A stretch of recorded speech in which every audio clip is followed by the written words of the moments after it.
ارتفعت حصيلة حادث المرور الذي وقع بمنطقة الجباحية ولاية البويرة إلى قتيلين و4 جرحى.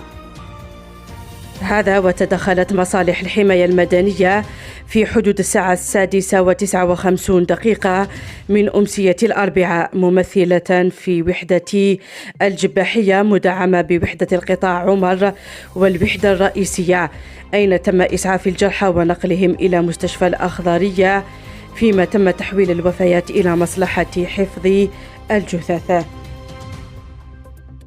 يتعلق أمر الوفيات بكل من اليزيد مولاي رفقة ابنه الأكبر حامد مولاي الذي ينحدرون من بلدية بوعنداس ولاية أسطيف.